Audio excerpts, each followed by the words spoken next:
ನೋಡಿ, ಇದು remote fan ಅಂದರೆ BLDC ಫ್ಯಾನು, ಸರಿನಾ. ಇದರಲ್ಲಿ ಕೆಳಗಡೆ ಒಂದು ರಿಸೀವರ್ ಇರ್ತದೆ, ಇದನ್ನು ನಾನು ಆಮೇಲೆ ಹೇಳ್ತೀನಿ. ನೋಡಿ, ಇದರಲ್ಲಿ ಇನ್ಬಿಲ್ಟು ಒಳಗಡೆ ಇದ್ರದ್ದು PCB ಇರುತ್ತೆ, ಸರಿನಾ. ಕೆಲವೊಂದು ಫ್ಯಾನ್ಗೆ ಮೇಲ್ಗಡೆ ಇರುತ್ತೆ, ಕೆಲವೊಂದು ಫ್ಯಾನ್ಗೆ ಮೇಲ್ಗಡೆ ಕೆನೋಪಿಯಿಂದ ಮೇಲ್ಗಡೆ ಇರುತ್ತೆ. ಇದಕ್ಕೆ ಇಲ್ಲಿ ಸದ್ಯಕ್ಕೆ ಈ ಫ್ಯಾನ್ಗೆ ಒಳಗಡೆ ಐತೆ. ಇದನ್ನು ಹೆಂಗೆ ರಿಮೂವ್ ಮಾಡೋದು ಅಂತಂದರೆ, ನೋಡಿ,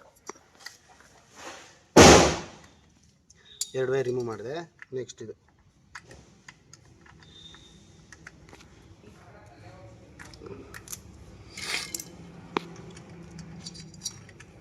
ಓಪನ್ ಮಾಡಿದೆ. ನೆಕ್ಸ್ಟು ಮಾಮೂಲಿ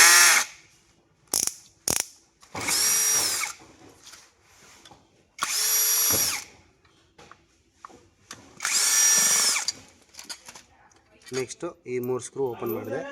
ಇದು ಬಿಡಲ್ಲ, ಬಂತು ನೋಡಿ, ಇಷ್ಟು ಬಂತು. ಇಷ್ಟಾದಮೇಲೆ ಇದನ್ನು ಟಾಪ್ ಕವರ್ ಅಂತೀವಿ, ಸರಿನಾ. ನೋಡಿ, ಇದೆ PCB ಅಸೆಂಬ್ಲಿ. ಇದು ಮ್ಯಾಗ್ನೆಟ್ಗಳು. ಇದು ಮ್ಯಾಗ್ನೆಟಿಂದ ಕಳಿಬೇಕು ಅಂದರೆ ಸ್ವಲ್ಪ ಹಾರ್ಡ್ ಇರುತ್ತೆ, ಮ್ಯಾಗ್ನೆಟ್ ಕಚ್ಕೊಂಡಿರುತ್ತಲ್ಲ, ಸೊ ಹಂಗಾಗಿ ಇದನ್ನು ಸ್ವಲ್ಪ ಲಾಕ್ ಮಾಡ್ಕೊಂಡು ಹಿಂಗೆ ಸ್ವಲ್ಪ ಹಾರ್ಡ್ ಇರುತ್ತೆ. ಇಲ್ಲಿ ಇದಿರುತ್ತೆ ನೋಡಿ ಕನೆಕ್ಟ್ರು, ಈ ಕನೆಕ್ಟ್ರನ್ನ ಕಳೆದ್ಬಿಡಿ, ಸರಿನಾ.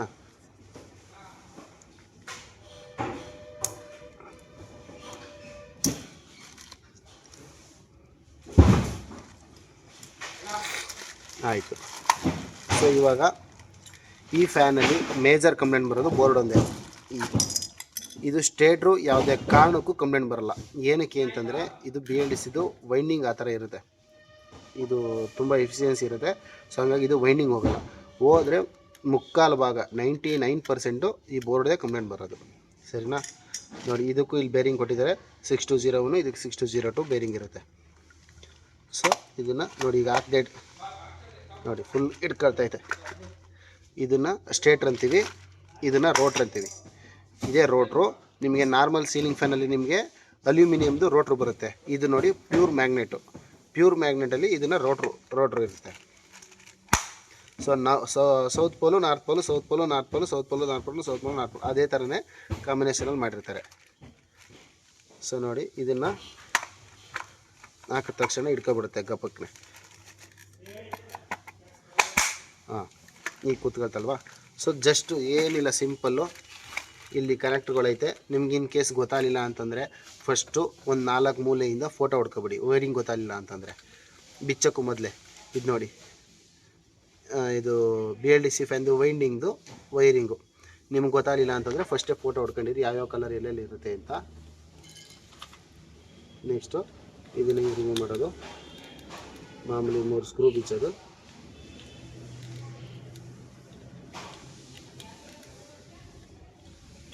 ಸರಿನಾ, ಈ 3 ವೈರ್ ಓಪನ್ ಆಯಿತು. ನೆಕ್ಸ್ಟ್ ಅದಾದಮೇಲೆ ಇಲ್ಲಿ ಕನೆಕ್ಟ್ರ್ ಬಂದಿರುತ್ತೆ. ಈ ಕನೆಕ್ಟ್ರ್ ಯಾವುದು ಅಂತಂದರೆ, ಇಲ್ಲಿ ಕೆಳಗಡೆ ರಿಸೀವರ್, ನಾವು ರಿಮೋಟ್ ಪ್ರೆಸ್ ಮಾಡಿದ್ರೆ ಸೆನ್ಸ್ ಆಗಬೇಕಲ್ವ, ಇದೆಲ್ಲ ಹಾಕಿರ್ತೀವಿ. ಇದನ್ನು IR ರಿಸೀವರ್ ಅಂತಂತೀವಿ. ಇದೇ ರಿಸೀವ್, ನಾವು ಏನು ರಿಮೋಟಲ್ಲಿ ಸಿಗ್ನಲ್ ಕೊಟ್ಟರು ಇದೇ ರಿಸೀವ್ ಆಗಿ ನಿಮಗೆ BCBಗೆ ಎಲ್ಲ ಸಿಗ್ನಲ್ ಹೋಗೋದು. ಸೊ ಈ ಕನೆಕ್ಟ್ರ್ ಕಳಿತೀನಿ. ಕನೆಕ್ಟ್ರ್ ಕಳೆದ್ಮೇಲೆ ಆ ಕಡೆ ಈ ಕಡೆ 2 ಸ್ಕ್ರೂ ಐತೆ.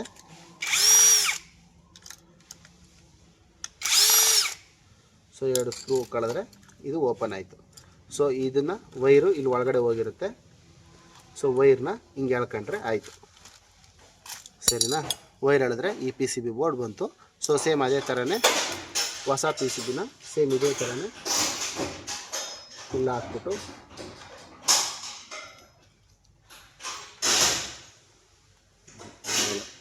ಸರಿನಾ. ಹಾಂ, ಹೊಸ PCBಗೆ ಸೇಮ್ ವೈರಿಂಗ್ನಲ್ಲಿ ತುರುಕ್ಬಿಟ್ಟು ಸೇಮ್ ಅದೇ ಥರನೇ ಸೇಮ್ ತಿರ್ಗಾ ಹೊಸ PCB ಹಾಕ್ತಾಯಿದ್ದೀರಾ ಅಂದ್ಕೊಳ್ಳಿ. ಹೊಸ PCBನ ತಗೊಬಂದು ಇಲ್ಲಿ ಸಿಸ್ಟಮ್ ಲಾಕ್ ಕೊಟ್ಟಿರ್ತಾರೆ, ನೀವು ಅದೇ ಥರನೇ ಕರೆಕ್ಟಾಗಿ ಕುಂಡಿಸ್ಬೇಕು. ಇನ್ ಕೇಸ್ ನೀವು ಹಿಂಗೆ ಹಾಕೋಬಂದು ಉಲ್ಟಾ ಹಾಕಿ ಆ ಥರ ಆದರೆ ವರ್ಕ್ ಆಗೋಲ್ಲ.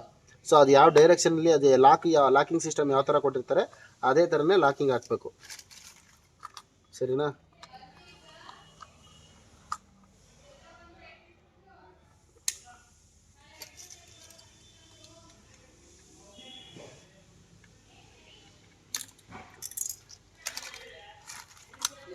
ಅದೋ ಕೊಚ್ಕೋತೀವಿ ಕಾಲೆ, ಸರಿನಾ ಬಿಡಿ. ಅದು ಈಗ ಇರಲಿ.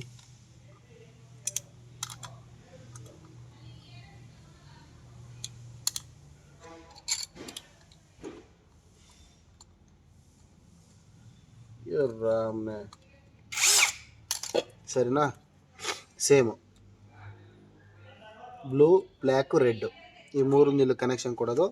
ಕನೆಕ್ಷನ್ ಕೊಟ್ಟಾದಮೇಲೆ ಸೇಮ್ ಇದು ವೈರ್ ಇಲ್ಲಿ ಬಂದಿರುತ್ತೆ. ಸೇಮ್ ಅದಾದಮೇಲೆ ನೆಕ್ಸ್ಟು ಕವರ್ನ ಕುಣಿಸೋದು. ಈ ವೈರ್ನ ಇಲ್ಲಿ ಒಳಗಡೆಯಿಂದ ಎಳ್ಕೊಂಡ್ರೆ ಇಲ್ಲಿ ಬರುತ್ತೆ. ಸರಿನಾ? ವೈರ್ ಎಳ್ಕೊಂಡಾದ್ಮೇಲೆ ಸೇಮ್ ಇದನ್ನು ಕುಣಿಸಿದ್ರೆ ಇದು ಬರುತ್ತೆ. ಸೊ ಪಾಸ್ ಮಾಡೋ ಒಂದು ನಿಮಿಷ ನೋಡಿ.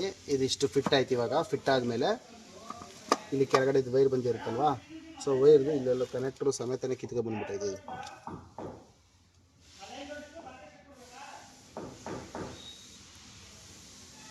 ಸರಿನಾ? ಈ ಥರ ಇರುತ್ತೆ ಕನೆಕ್ಟ್ರು. ಸೊ ಅದು ಯಾವ್ಯಾವ ಥರ ಲಾಕ್ ಸಿಸ್ಟಮ್ ಇರುತ್ತೆ ಅದೇ ಥರನೇ ಲಾಕ್ ಆಯಿತು. ಆಯಿತಾ? ಇದಾದಮೇಲೆ ಇನ್ನೊಂದು ಏನಪ್ಪ ಅಂತಂದರೆ, ಕಂಪ್ನಿಯವರು ಇದೊಂದು ಸೇಫ್ಟಿ ಡಿವೈಸ್ ಥರ ಕೊಟ್ಟಿದ್ದಾರೆ, ಒಳಗಡೆಯಿಂದ ಏನು ಹೋಗ್ಬಾರ್ದು ಅಂತ. ಸೊ ಇದನ್ನು ಹಾಕಾದ್ಮೇಲೆ ನೆಕ್ಸ್ಟು ಇದನ್ನು ಕನೆಕ್ಟ್ ಹಾಕ್ತೀವಿ. ಇಲ್ಲಿಗೆ ಕನೆಕ್ಟ್ ಹಾಕಿದ್ಮೇಲೆ ಇದು IR ರಿಸೀವರು, ಅದ್ರ ಜೊತೆಗೆ ಒಂದು LED ಕೊಟ್ಟಿದ್ದಾರೆ. ಈ LED ಏನಪ್ಪ ಉಪಯೋಗ ಅಂತಂದರೆ, ಇನ್ ಕೇಸ್ ನೀವು ರಿಮೋಟಲ್ಲಿ ಏನೇ ಸೆನ್ಸ್ ಮಾಡಿದ್ರು, ಇನ್ ಕೇಸ್ ಆ ಸಿಗ್ನಲ್ಲು ಇದಕ್ಕೆ ರಿಸೀವ್ ಆಯಿತು ಅಂದರೆ, ಆ ಸಿಗ್ನಲ್ ರಿಸೀವ್ ಆಯಿತು ಅನ್ನೋ ಒಂದು ಸಿಗ್ನಲ್ಗೆ ನಿಮಗೆ ಕಣ್ಣು ಗೊತ್ತಾಗಲಿ ಅಂತ ಅಂದ್ಬಿಟ್ಟು ಒಂದು ಲೈಟ್ ಕೊಡ್ತಾರೆ. ಆ ಲೈಟ್ ಬ್ಲಿಂಕ್ ಆದ ತಕ್ಷಣ ರಿಸೀವ್ ಆಯಿತು ಸಿಗ್ನಲ್ಲು ಅಂತ ಲೆಕ್ಕಾಚಾರಕ್ಕೆ ಆ LED ಕೊಟ್ಟಿದ್ದಾರೆ. ಕೆಲವೊಂದ್ರಲ್ಲಿ ಕೊಡ್ತಾರೆ, ಕೆಲವೊಂದ್ರಲ್ಲಿ ಕೊಡೋಲ್ಲ. ಆಯಿತಾ? ಇದಿಷ್ಟು ಆದಮೇಲೆ ಇದು ಅಷ್ಟೇ, ಜಸ್ಟ್ ಇದೊಂದು ಫಿಕ್ಸ್ ಮಾಡ್ಕೊಳ್ಳಿ. ಇದೊಂದು ಫಿಕ್ಸ್ ಆಯಿತು. ನೆಕ್ಸ್ಟು ನಾವು ರಿಮೋಟ್ನ ಸಪೋಸ್ ಇವಾಗ ಕಸ್ಟಮರ್ ಅಂತಾರೆ, ಈಗ ನೀವು ಹೊಸ ಫ್ಯಾನ್ ಇನ್ಸ್ಟಾಲೇಷನ್ಗೆ ಹೋಗಿರ್ತೀರ, ಹಾಕಿದ ತಕ್ಷಣ ರನ್ ಆಗ್ತಾ ಇರುತ್ತೆ, ರಿಮೋಟಲ್ಲಿ ಏನೂ ವರ್ಕ್ ಆಗೋಲ್ಲ. ಸೊ ಅವಾಗ ನೀವೇನು ಮಾಡಬೇಕು ಅಂತಂದರೆ, ಇದೇ ಫ್ಯಾನು ಸೀಲಿಂಗ್ ಫ್ಯಾನಲ್ಲಿ ನೇತಾಕಿರ್ತೀವಿ. ನೇತಾಕ್ಬಿಟ್ಟು ನೀವೇನು ಮಾಡಬೇಕು, ಸ್ಟಾರ್ಟಿಂಗು ಫ್ಯಾನ್ ಸ್ವಿಚ್ಚು ಈ ರಿಮೋಟ್ ಫ್ಯಾನ್ಗಳಿಗೆ ರೆಗ್ಯುಲೇಟ್ರ್ ಯಾವುದೇ ಕಾರಣಕ್ಕೂ ಇರಬಾರ್ದು. ರೆಗ್ಯುಲೇಟ್ರ್ ಇತ್ತು ಅಂದರೆ ರೆಗ್ಯುಲೇಟ್ರನ್ನ ಡೈರೆಕ್ಟ್ ಮಾಡಿಬಿಟ್ಟು ಸ್ವಿಚ್ನ ಆನ್ ಮಾಡಿ. ಸ್ವಿಚ್ ಆನ್ ಮಾಡಿದ ತಕ್ಷಣ ಪವರ್ ಬಟನ್ನ ಒಂದ್ಸಲಿ ಆನ್ ಮಾಡಿ ಆಫ್ ಮಾಡಿದ್ಮೇಲೆ ಸ್ಪೀಡ್ 1, ಇದರಲ್ಲಿ ಸ್ಪೀಡ್ 1 ಅಂತ ಐತೆ, ಬೇರೆ ಇದರಲ್ಲಿ 1 ಅಂತ ಇರುತ್ತೆ, 2 ಅಂತ ಇರುತ್ತೆ. ಈ ರಿಮೋಟಲ್ಲಿ ಸ್ಪೀಡ್ 1 ಇರೋದ್ರಿಂದ ಸ್ಪೀಡ್ 1 ಈ ಬಟನ್ನ ಒಂದ್ಸಲ ಪ್ರೆಸ್ ಮಾಡಬೇಕು. ಸ್ಪೀಡ್ 1 ಅನ್ನೋ ಬಟನ್ನ ಇಟ್ಕೋಬೇಕು 15 ಸೆಕೆಂಡ್ಸು ಈ ರಿಸೀವರ್ ಹತ್ರ ಕಾಣೋ ಥರ ಹಿಂಗೆ ಇಟ್ಕೋಬೇಕು. ಹಿಂಗೆ ಇಟ್ಕೊಂಡಾಗ ಏನಾಗುತ್ತೆ, ಈ ರಿಸೀವರ್ ಇದಕ್ಕೆ ಪೇರಿಂಗ್ ಆಗುತ್ತೆ. ಸೊ ಈ ರಿಮೋಟು ಈ ಡಿವೈಸ್ಗೆ ಪೇರಿಂಗ್ ಆಯಿತು. ಆ ಪೇರಿಂಗ್ ಆದಮೇಲೆ ನೀವು ಆಮೇಲೆ ನೀವು 1, 2, 3 ಸ್ಪೀಡ್ ಏನೇ ಒತ್ತಿದ್ರೂ ಆವಾಗ ವರ್ಕ್ ಆಗುತ್ತೆ ರಿಮೋಟಲ್ಲಿ. ಇನ್ ಕೇಸ್ ನೀವು ಹೊಸ ರಿಮೋಟ್ ತಂದ್ರೂ, ರಿಮೋಟ್ ವರ್ಕ್ ಆಯ್ತಾರ ಹೊಸ ರಿಮೋಟ್ ತಂದ್ರೆ ಸೇಮ್ ಇದೇ ಥರನೇ ಹಿಂಗೆ ರೆಡ್ ಬಟನ್ ಪ್ರೆಸ್ ಮಾಡಿ ಇಟ್ಕೋಬೇಕು. 1ನೇ ನಂಬರ್ ಬಟನ್ನ ಲಾಂಗ್ ಪ್ರೆಸ್ ಮಾಡು, 15 ಸೆಕೆಂಡ್ ಇಟ್ಕೋತು ಅಂತಂದರೆ ಪೇರಿಂಗ್ ಆಗುತ್ತೆ. ಅಷ್ಟೇ. ಇನ್ನು ಬಾಕಿ ಏನೇ ಕಂಪ್ಲೇಂಟ್ ಬಂತು ಅಂತಂದ್ರೂ ಇದರಲ್ಲಿ ಹೋಗೋದು ಇನ್ನೇನು ಹೋಗಲ್ಲ. ಒಂದು ರಿಮೋಟ್ ಹೋಗಿರುತ್ತೆ, ಒಂದು ಬೋರ್ಡ್ ಹೋಗಿರುತ್ತೆ, ಸ್ಟೇಟ್ರು ಮೋಟ್ರ್ ಏನೂ ಹೋಗಲ್ಲ. ಹೋದರೆ ಬೋರ್ಡು ರಿಮೋಟು ಎರಡೇ, ಅದೊಂದು ತಲೆಯಲ್ಲಿ ಇಟ್ಕೊಳ್ಳಿ ಅಷ್ಟೇ. ಇದಿಷ್ಟೇ ರಿಮೋಟ್ ಸೀಲಿಂಗ್ ಫ್ಯಾನ್, ಇನ್ನೇನು ಇಲ್ಲ ಇದರಲ್ಲಿ.